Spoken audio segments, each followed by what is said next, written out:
গল্পে শুরু হয় 1865 সাল থেকে, যেখানে আমরা ছোট ছোট কিউট ডোনেটের মতো প্রাণীগুলোকে দেখতে পাই। সেখানে আমরা প্রখ্যাত বিজ্ঞানী ডারউইনকেও দেখতে পাই, যিনি সম্প্রতি একটি নতুন দ্বীপ আবিষ্কার করেছেন। এই দ্বীপে ফ্লামেস নামে ডোনেটের মতো প্রাণীগুলো বাস করত। ফ্লামেস প্রাণীগুলো একেবারেই সাধারণ প্রাণীর মতো ছিল না। তাদের শরীর দেখতে অন্য সব প্রাণীগুলোর থেকে আলাদা, বিশেষ করে পেটের মধ্যে থাকা বড় খোলা গর্তটি। সেখানে আমরা দুইজন ভাই বোনকে দেখতে পাই। ভাইটির নাম এড এবং বোনটির নাম অব। এড ছিল শান্তশিষ্ট ও কোমল স্বভাবের, কিন্তু অব ছিল খুবই দুষ্টু। আজকের দিনটি তাদের জন্য ছিল বিশেষ, কারণ বছরের এই একটি দিন তারা ফুল দিয়ে নানা রকম সুন্দর জিনিস বানাতো। হঠাৎ একজন ফ্লামেস মহিলা এসে বলল, দয়া করে আজ কোনো দুষ্টামি করো না। এদিকে এড অবকে জানালো যে তার কাছে আজ একটি গুরুত্বপূর্ণ কাজে রয়েছে। তাকে বলা হয়েছে সবচেয়ে স্পেশাল ফুলটি আনার জন্য, এবং এড ঠিকভাবে সেই কাজটি সম্পন্ন করতে যায়, যেন কেউ তাকে অপমান করতে না পারে। অব বলল, আমি তোমার কাজে সাহায্য করতে চাই, কিন্তু এড কারো সাহায্য নিতে চাইলো না। সে তার বোনকে মনে করিয়ে দিল যে যতবার অব কোনো কাজে সাহায্য করতে গিয়েছে, প্রায় সব সময়ই সেই কাজটি ব্যর্থ হয়েছে। এজন্যই সবাই তাদেরকে কখনো কখনো অপমান করে। এরপর এই ফ্লামেসদের লিডার সবাইকে আজকের কাজের থিম বোঝাতে লাগলো। কাজটি ছিল ফুল দিয়ে একটি স্ট্যাচু বানানো। এই প্রাণীগুলো সাধারণত ফুল দিয়ে যে কোনো জিনিস বানিয়ে পাহাড়ের উপরে নিয়ে গিয়ে একটি ডান্স পার্টির আয়োজন করত, আর আজও তারা ঠিক একই কাজ করতে যাচ্ছিল। এড সবার সাথে দাঁড়িয়ে এসব কথা শুনছিল। এদের মিটিং চলাকালীন অব দুষ্টামি করতে করতে একটা গাছ সহ এডের উপরে এসে পড়ে। এর ফলে লিডার রেগে গিয়ে তাদের কাছ থেকে বের করে দেয়। সে তাকে সতর্ক করে বলে, এবার থেকে তোমরা দুজন সাগরের পাড়ে বসে থাকবে। সেলিব্রেশনের কোনো কাজ তোমাদের দেওয়া হবে না, তবে সাগর থেকে উঠে আসা কাঁকড়াগুলো যেন দ্বীপে প্রবেশ করতে না পারে সেই কাজ তোমাদের দায়িত্ব হিসেবে রাখা হলো। এরপর তারা সাগরের পাড়ে গিয়ে কাঁকড়াগুলোকে দ্বীপে প্রবেশ থেকে বাধা দিতে লাগলো। ঠিক তখনই অবের একটি বন্ধুর সঙ্গে দেখা হয়ে গেল। অবের বন্ধু ছিল বিশাল বড় একটি নীলতিমি। দুজন মিলে অনেক কথা বলছিল, কিন্তু নীলতিমি এত বড় ছিল যে তার কারণে সাগর থেকে প্রচুর পানি পাড়ে ঢুকে যায়। ফলে পুরো আইল্যান্ড পানির নিচে তলিয়ে গেল এবং তাদের অনুষ্ঠান সম্পূর্ণভাবে নষ্ট হয়ে গেল। লিডার এবার রেগে গিয়ে এই দুই ভাই বোনকে সাগরের পাড়ে একটি বিশাল পাথরের ওপর বসিয়ে রাখলো, যাতে দূর থেকে তাদের নজরে থাকলেও বাকি ফ্লামেসরা অনুষ্ঠানটি সুন্দরভাবে সম্পন্ন করতে পারে। সাগরের পাথরের ওপর বসে বসে এই দুই ভাই বোন সবাইকে আনন্দ করতে দেখে খুব মন খারাপ করে। বিশেষ করে এডের মনটা বেশি খারাপ ছিল।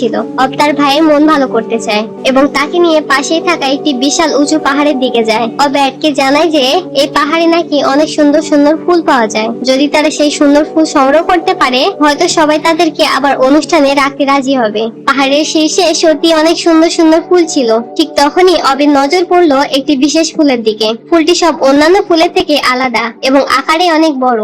এক পাহাড়ে দাঁড়িয়ে ডক্টর ডারউইনের জাহাজটি দেখছিল। ঠিক সেই সময়ে অব বিশেষ ফুলটিকে ছোঁয়, আর ছোঁয়ার সঙ্গে সঙ্গে ফুল থেকে রঙিন আলো ছড়িয়ে পড়ে। ফুলের ভেতর থেকে একটি আকর্ষণীয় শক্তি তাদের টেনে নিল। ফলে এই দুই ভাই বোন হঠাৎ টেলিপোর্ট হয়ে এক ঘরের মধ্যে চলে আসে। এই ঘরটি ছিল ভবিষ্যতের পৃথিবীতে। চারপাশে সবকিছু দেখে তারা বুঝতে পারে যে তারা মানুষের দুনিয়াতে চলে এসেছে। অব দেখলো যে ঘরে একজন মহিলা ভ্যাকুয়াম ক্লিনার দিয়ে পরিষ্কার করছে। দুই ভাই বোন ঘরে হাঙ্গামা করতে করতে এক রুমে পৌঁছায়। সেখানে তারা একটি ছোট কুকুরকে দেখে। কুকুরটির নাম ছিল ক্লারেস। ক্লারেসের চিৎকারে তারা দৌড়াতে দৌড়াতে ঘর থেকে বেরিয়ে আসে এবং এক শহরে পৌঁছায়। এত বড় বড় উঁচু বিল্ডিং দেখে তারা খুব অবাক হয়। হঠাৎ করে একটি ছোট মেয়ে এসে তাদেরকে খেলনা ভেবে নিজের সঙ্গে নিয়ে যেতে চায়। ঠিক তখন ক্লারেস এসে মেয়েটিকে ভয় দেখিয়ে তাড়িয়ে দেয় এবং দুই ভাই বোনকে মেয়েটির হাত থেকে রক্ষা করে। দুই ভাই বোন এই ঘটনার পর খুবই ভয় পায়। ক্লারেস তাদের সাথে কথা বলার চেষ্টা করে, আর সেই সময় তারা একটি দোকানে ঢুকে কিছু ডোনেট দেখতে পায়। ওরা ডোনাট গুলো দেখে মনে করেছিল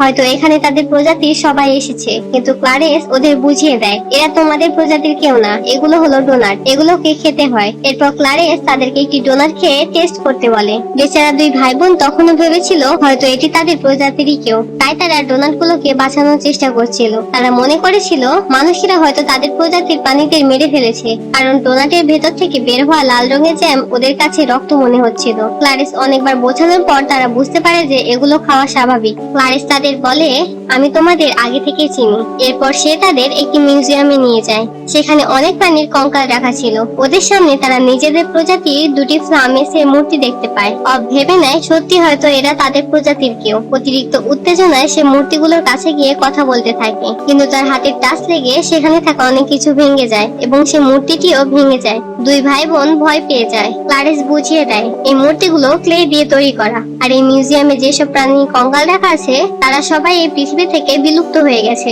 অব তখনও কিছু বুঝতে পারছিল না। তখন ক্লারিস তাদের একটি ভিডিও দেখায় এবং বলে 1835 সালে ডক্টর ডারউইন একটি দ্বীপ আবিষ্কার করেছিলেন। সেই দ্বীপে অ্যাড ও অবের মতো অনেক ফ্লামিস বসবাস করত, কিন্তু ডারউইন সেখানে পৌঁছানোর আগেই দ্বীপে একটি বিশাল অগ্নিগিরি বিস্ফোরিত হয়ে সবকিছু ধ্বংস হয়ে যায়। এরপর ডারউইন সেখানে অনেক কঙ্কাল খুঁজে পায়। সে বুঝতে পারে যে এই দ্বীপে আর কোনো প্রাণী বেঁচে নেই। ভিডিওতে অ্যাড একটি জাহাজ দেখতে পায় যা সে কিছুক্ষণ আগে তার আইল্যান্ডের কাছে দেখেছিল। এত বড় বিস্ফোরণ সম্ভবত তখনই হয়েছে যখন তারা এখান থেকে চলে এসেছে। এরপর ক্লারিস তাদের সেই বিশেষ ফুলের কাছে নিয়ে যায়। এই ফুলের মধ্য দিয়ে তারা টেলিপোর্ট হয়ে এখানে এসেছে। ক্লারিস তার মালিকের কথা জানায়। তার মালিকের নাম ডক্টর চ্যাং।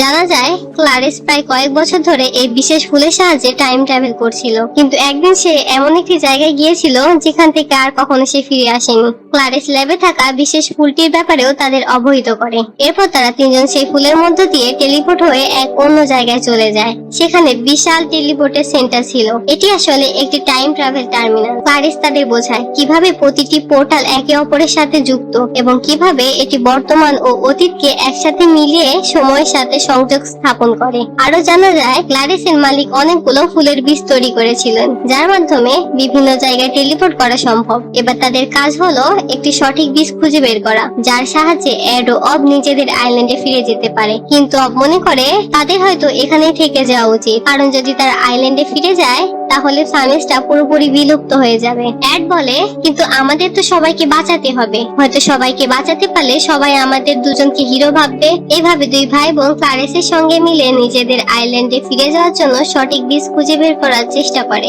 অবের চঞ্চলতার কারণে ভুলবশত অনেকগুলো বীজ নিচে পড়ে যায়। অব আবার সেই নিচে পড়ে যাওয়া বীজগুলোকে তুলে একটি পোর্টালের মধ্যে রেখে দেয়। এগুলো বীজের কারণে পোর্টালটি ভীষণ জোরে ঘুরতে শুরু করে এবং পোর্টালটি সামনে সবকিছু নিজের মধ্যে টেনে নিতে থাকে। অ্যাড এবং অব কোন রকম ভাবে নিজেদের আটকে রাখে, কিন্তু ক্লারিস নিজেকে সামলাতে না পেরে পোর্টালের মধ্যে ঢুকে পড়ে এবং টেলিপোর্ট হয়ে একটি অত্যন্ত ঠান্ডা এলাকায় পৌঁছে যায়। চারপাশে শুধু বরফ আর বরফ। এখানে পৌঁছাতেই একটি লোক ক্লারিসকে তার বাকি কুকুরগুলোর সঙ্গে আটকে দেয়। অন্যদিকে ল্যাবের ভেতরে অ্যাড এবং অফের সঙ্গে আরো 3 প্রজাতির প্রাণীর সঙ্গে দেখা হয়। প্রকৃতপক্ষে এই প্রাণীগুলো বর্তমান সময়ের নয়, এরা বিলুপ্ত হয়ে গেছে। তারা 3 জন একসাথে থাকতো এবং তাদের লিডারের নাম ছিল ডোডো।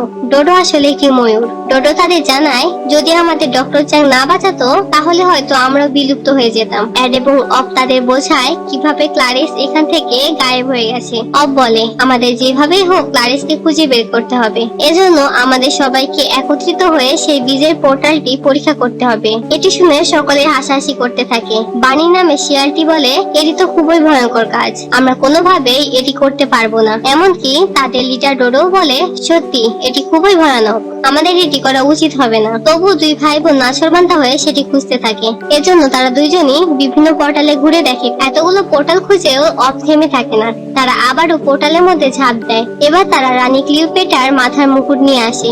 অসংখ্য পোর্টালে ঘুরেও তারা ক্লারিসকে খুঁজে পায় না। ঠিক তখন বার্মি নামের শিয়াল তাদের একটি পরিকল্পনা জানায়। তার কাছে 2টি ম্যাজিক্যাল ফুল ছিল। বার্নি বলে যদি তোমরা সেই রানীর মুকুটের মতো কিছু একটা এই ফুলের মাঝখানে রাখো তাহলে এটি নিজে টেলিপোর্ট হয়ে ক্লারিসের কাছে চলে যাবে। ঠিক সেইভাবেই তারা দুজন পোর্টালের মধ্যে যায় এবং সেখানে ক্লারিসকে খুঁজে পায়। ক্লারিস তাদের দেখে অত্যন্ত খুশি হয়। তবে ক্লারিসকে সরাসরি নিয়ে যাওয়া সম্ভব হয় না, কারণ তাকে একটি বড় শেকল দিয়ে বেঁধে রাখা হয়েছে। এজন্য অবাবার পোর্টাল হয়ে ল্যাবে ফিরে আসে এবং সঙ্গে নিয়ে আসে সেই প্রাণীর মধ্যে সবচেয়ে বড় প্রাণীকে, যার নাম ছিল হস। হস তার বিশাল দাঁত দিয়ে এক কামড়ে শেকল কেটে ফেলে। সবাই মিলে একসাথে পোর্টালের দিকে দৌড়ায়। তখন সেখানে থাকা কুকুরগুলো তাদের পিছু নেয়। তারা অবশেষে ল্যাবে পৌঁছে যায়। তবে একটি কুকুর তাদের সঙ্গে চলে আসে। হস তাকে একটি লাথি মেরে আবারও পোর্টালের মধ্যে ফেলে দেয়। অ্যাড অবের ওপর রাগ করে বলে সবকিছু তোমার কারণেই হয়েছে, আমি এখন তোমার সঙ্গে থাকতে পারবো না, দয়া করে তুমি আমার থেকে দূরে থাকো। অবের খুবই মন খারাপ হয়ে যায়। সে ক্লারিসকে বলে আমি সত্যি ওর লাইফের সকল সমস্যার কারণ, তাই এখন আমি এখান থেকে চলে যাচ্ছি। এরপর সে ক্লারিসের থেকে একটি বীজ নিয়ে একা একাই নিজের আইল্যান্ডের উদ্দেশ্যে পোর্টালের মধ্য দিয়ে চলে যায়। এড যখন সেখানে পৌঁছায় তখন সে দেখে সকল ফার্মেস এখনো সেখানে অনুষ্ঠান করছিল। অব তার নিজের ও তার ভাইয়ের সঙ্গে ঘটে যাওয়া সকল ঘটনা তাদের প্রজাতির অন্য ফার্মেসদের জানায়, কিন্তু কেউ তার কথায় বিশ্বাস করে না। ওদের লিডার সকলকে বলে অব একটা মিথ্যাবাদী, সে কখনো সত্যি কথা বলতে পারে না। অব তার কথা বিশ্বাস করানোর জন্য ভবিষ্যৎ থেকে অনেক প্রমাণও নিয়ে এসেছে, তবুও কেউ তার কথা বিশ্বাস করে না। অন্যদিকে ভবিষ্যতে ডোডো নামের ময়ূরটি অ্যাডকে তার বোনের কিছু ভিডিও দেখাচ্ছিল। ভিডিওতে দেখা যায় অব কতটা ভালোবাসে তার ভাইকে, তাই সে তার বোনকে খুঁজতে শুরু করে। ঠিক তখনই হর্ষ তাকে জানায় তোমার বোন তোমার আইল্যান্ডে চলে গেছে। আসলে সে তোমাদের প্রজাতিকে আগে থেকে সিগন্যাল দিতে গিয়েছে যে এই আইল্যান্ড খুব শীঘ্রই বিস্ফোরিত হতে যাচ্ছে। অন্যদিকে অব তখন নিজের প্রজাতির লোকদের এই বিষয়টি বোঝানোর চেষ্টা করছিল। ঠিক তখনই সেখানে ক্লারিস এসে পড়ে। অব ক্লারিসকে দেখে বলে দয়া করে এবার তুমি এদেরকে বোঝাও। ঠিক সেই মুহূর্তে ক্লারিস তার আসল চরিত্র প্রকাশ করে। সে বলে তোমাদের জন্য সবচেয়ে বড় বিপদ হলো আমি নিজেই। ক্লারিস সেখান থেকে বাইরে বেরিয়ে আসে। অব তাকে খুঁজে পেতে তার পিছু নেয়। আমরা দেখতে পাই ক্লারিস অবদের গুহাতে একটি বিশাল বম লাগিয়ে রেখেছে। এদিকে ক্লারিস সকলকে ওই গুহার মধ্যে আটকে দেয়, কিন্তু অব ইতিমধ্যে বাইরে বেরিয়ে এসেছে। ক্লারিস অবকে একটি গাছের সঙ্গে বেঁধে ফেলে। ক্লারিস এবার অবকে আসল কাহিনী বলতে শুরু করে। সে বলে একসময় ফার্মেসরা মানুষের সঙ্গে বসবাস করত। মানুষেরা ওদের কিউটনেস দেখে এতটাই ভালোবাসা শুরু করছিল যে মানুষেরা কুকুরদের ভুলে গিয়েছিল। তখন সবাই ফার্মেসদেরকে নিজেদের পোষা প্রাণী বানাতে চেয়েছিল। ক্লারিস জানায় সে অনেকদিন একটি দোকানে ছিল, সেখানে সবাই শুধু ফার্মেসদের কিনে নিত, কিন্তু কেউ তার দিকে ফিরেও তাকাতো না। একদিন ডক্টর চ্যাং তাকে কিনে নেয়। এরপর থেকে সে ডক্টর চ্যাং এর সকল এক্সপেরিমেন্টে সঙ্গী হয়। তখন থেকে সে খুবই খুশি ছিল, কারণ ডক্টর চ্যাং ক্লারিসকে সঙ্গে নিয়ে অনেক কিছু আবিষ্কার করত। একদিন তারা একটি আইল্যান্ডে পৌঁছেছিল। ঠিক সেই সময় ডক্টর ডারউইন ওই আইল্যান্ডটি খুঁজে পেয়েছিল। এরপর থেকে ডক্টর চ্যাং ফার্মেসদেরকে পুরো দুনিয়াতে ফেমাস করে তোলে। ডক্টর চ্যাং ও ফার্মেসদের খুব পছন্দ করত, কিন্তু ক্লারিসের মনে হতে থাকে যদি এভাবে চলতে থাকে একদিন ডক্টর চ্যাং ও তাকে ভুলে যাবে। এটাই ছিল একমাত্র কারণ যে হিংসায় বশবর্তী হয়ে সেদিন ক্লারিস তার মালিককে একটি অপরিচিত পোর্টালে ফেলে দেয়। এরপর সে পোর্টালের বীজও নষ্ট করে দেয়, যাতে ডক্টর চ্যাং আর কখনো নিজের পোর্টালে ফিরে না আসতে পারে। ক্লারিস আবারও বলে এরপর আমি অতীতে গিয়ে আবারও একবার এই আইল্যান্ডে এসেছিলাম। তারপর এখানে একটি ডিভাইস অ্যাক্টিভেট করে দিয়েছিলাম। সেই ডিভাইস দিয়ে আমি একটি বিশাল ভ্যালকানোকে সক্রিয় করে দিয়েছিলাম, কিন্তু বিস্ফোরণের আগে তোমরা দুজন বেঁচে গিয়েছিলে। এখান থেকে টেলিপোর্ট করার আগে যে জাহাজটা তোমরা দেখেছিলে সেটা ছিল ডক্টর ডারউইনের। সে আইল্যান্ডে ল্যান্ড করার আগেই আইল্যান্ডটি বিস্ফোরিত হয়ে গিয়েছিল। সবকিছু আমার পরিকল্পনা অনুযায়ী চলছিল, কিন্তু এর মধ্যেই তোমরা দুজন ভবিষ্যতে চলে গিয়েছিলে। এখন আমি আবার ওই ভ্যালকানোটাকে অ্যাক্টিভেট করে তোমাদের সবাইকে ব্লাস্ট করে দেব। অন্যদিকে ভবিষ্যতে বসে ডোরা এবং তার বন্ধুরা একটি ভিডিওতে জানতে পারে যে তাদের মালিক গায়েব হওয়ার আগে একটি পোর্টালে যাওয়ার জন্য প্রস্তুতি নিচ্ছিল। সে 1835 সালে একটি আইল্যান্ডে এক্সপ্লোর করতে যাচ্ছিল। সেই সময় ডক্টর চ্যাং এর ক্যামেরা অন ছিল এবং ভিডিওতে স্পষ্ট দেখা যায় যে ক্লারিস চ্যাংকে ধাক্কা দিয়ে পোর্টালের মধ্যে ফেলে দিচ্ছে।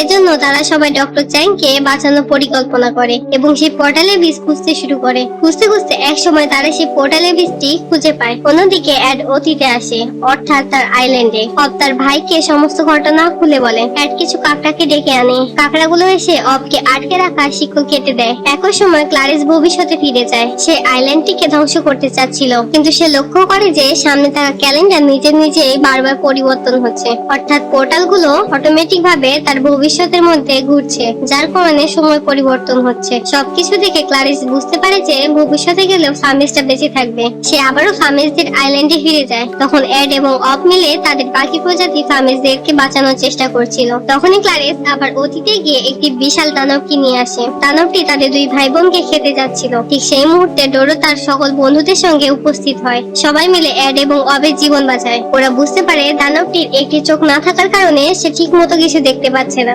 সবাই দানবটিকে এমন ভাবে উস্কিয়ে দেয় যে দানবটির আঘাতে গুহার মুখ খুলে যায়। সঙ্গে সঙ্গে গুহার মধ্য থেকে সকল ফার্মেস বেরিয়ে আসে আর দানবটি পাথরের নিচে পড়ে যায়। এদিকে ফার্মেসদের প্রজাতি এখন এই দুই ভাই বোনকে হিরো মনে করতে থাকে। কিন্তু সমস্যা এখানেই শেষ হয়নি, কারণ আইল্যান্ডে সেট করা বোম তখনও সক্রিয় ছিল। সে সময় তারা আবারও ডক্টর ডারউইনের জাহাজটি দেখতে পায়। তারা মনে করে যে ডারউইন অবশ্যই তাদের বাঁচিয়ে নেবে। একটি বিশাল দড়ির সাহায্যে তারা পাহাড় থেকে নিচে নেমে আসে। ডোডো আবার নিজের সঙ্গে অনেকগুলো পটকাবাজি নিয়ে এসেছিল। তারা পটকাবাজিগুলো ফাটিয়ে দেয় যাতে ডক্টর ডারউইন তাদের দেখতে পারে। একটি পটকাবাজি সরাসরি ডারউইনের জাহাজে চলে যায়। এর ফলে জাহাজে আগুন ধরে যায় এবং তার গতি অনেক কমে যায়। ঠিক সেই সময় বিশাল দানবটির জ্ঞান ফিরে আসে। সে অ্যাড এবং অফকে তার মুখের ভিতর নিয়ে নেয়, কিন্তু এই দুই ভাই বোন নিজেদের বর্তমান পরিস্থিতি নিয়ে মুখের মধ্যে অনেক কথাবার্তা বলছিল। এটা শুনে দানবটি খুবই ইমোশনাল হয়ে যায় এবং তাদের দুজনকে মুখ থেকে বের করে দেয়। তারা বুঝতে পারে যদি বোমা ফেটে যায় কেউই বাঁচতে পারবে না। তখন অবের মাথায় একটি আইডিয়া আসে। সে দানবটিকে বলে, আমাদের দুজনকে ওই ফুলগুলোর উপরে তুলে দাও। আসলে তারা সবাইকে একসাথে পোর্টালের মাধ্যমে অন্য একটি জায়গায় নিয়ে যেতে চাচ্ছিল। ঠিক সেই মুহূর্তে ক্লারিস এসে উপস্থিত হয়। ছোটাছুটি করতে করতে তারা দুটি ফুলের উপরে পড়ে যায়। তখন আবার দুই ভাই বোনের মাথায় আরেকটি আইডিয়া আসে। দুটি ফুলকে সামনাসামনি রেখে তারা একটি পোর্টাল তৈরি করার সিদ্ধান্ত নেয়। এদিকে ক্লারিস একটি ড্রোনের উপর বসেছিল। হঠাৎ করে সে সেই ড্রোনটিকে আর নিয়ন্ত্রণ করতে পারছিল না। সেই সময় দুই ভাই বোন দুটি ফুলের মধ্যে একটি বিশাল খোঁজ স্থাপন করে। এই তিনটি ফুলের মাধ্যমে একটা শক্তি সৃষ্টি হয়। সঙ্গে সঙ্গে বিশাল একটি ব্লাস্ট ঘটে। সাদা আলোর ঝলকানি ছড়িয়ে পড়ে এবং আমরা বুঝতে পারি যে শুধু ফার্মেসটাই নয়, পুরো আইল্যান্ডটাই এই বিস্ফোরণের কারণে অদৃশ্য হয়ে পড়ে। এরপর সিনটি বর্তমান সময়ে শিফট হয়। সেখানে আমরা আবারও ফার্মেসদেরকে দেখতে পাই। হঠাৎ করে একটি নতুন আইল্যান্ড হাজির হয়। দুই ভাই বোন বিশ্বাস করতে পারছে না যে আইল্যান্ডের সব ফার্মে সম্পূর্ণ নিরাপদে রয়েছে। আসলে আইল্যান্ড বিস্ফোরিত হওয়ার আগে টেলিপোর্ট হয়ে ভবিষ্যতে চলে গিয়েছিল। এত বড় কাজটি সম্পন্ন করেছিল অ্যাড এবং অফ। ক্লারিস তখনও তাদের বিপদে ফেলতে চাচ্ছিল, কিন্তু কিছু করার আগেই ডক্টর চ্যাং সেখানে পৌঁছে যায় এবং ক্লারিসকে থামিয়ে দেয়। এরপর খবরটি ভাইরাল হয়ে যায় যে ফার্মেসদের আবারও খুঁজে পাওয়া গেছে। মানুষরা তাদের আবারও পোষা প্রাণী হিসেবে গ্রহণ করতে শুরু করে এবং সবাই ফার্মেসদের অনেক ভালোবাসতে থাকে। ডোডো এবং তার বন্ধুদের সমস্ত প্রজাতি আগে বিলুপ্ত হয়ে গিয়েছিল, তাই তারা সবাই ফার্মেসদের সঙ্গে সেই আইল্যান্ডে বসবাস করতে শুরু করে। এছাড়াও ততদিনে অ্যাড এবং ডোডো দুজনেই বিয়ে করে ফেলেছে। ডোডো অ্যাডকে দেখায় যে সে একটি ডিম দিয়েছে। ডিমটি দেখতে ফার্মেসের পেটের মতো, মানে মাঝখানে একটি গর্ত আছে। খুব শীঘ্রই তাদের একটি নতুন ছোট ফার্মেস হবে। অবশেষে আমরা জানতে পারি ক্লারিসকে শাস্তি দেওয়ার জন্য সেই আইল্যান্ডে পাঠানো হয়েছে, যেখানে সে আগেও একবার টেলিপোর্ট হয়ে গিয়েছিল। চারপাশে শুধু বরফের সাম্রাজ্য। শাস্তি শুধু ক্লারিসকে চারটি কুকুর বিরক্ত করতে থাকে। আর ঠিক এখানেই এই সুন্দর মুভিটি শেষ হয়। তো কেমন লাগলো আপনাদের এই গল্পটি? যদি গল্পটি ভালো লাগে তাহলে কমেন্টে অবশ্যই জানাবেন। নতুন ভিডিওর আপডেট পেতে আমাদের চ্যানেলটি সাবস্ক্রাইব করুন এবং বেল আইকনটি ক্লিক করুন। আজকের মতো বিদায় নিলাম। আল্লাহ হাফেজ।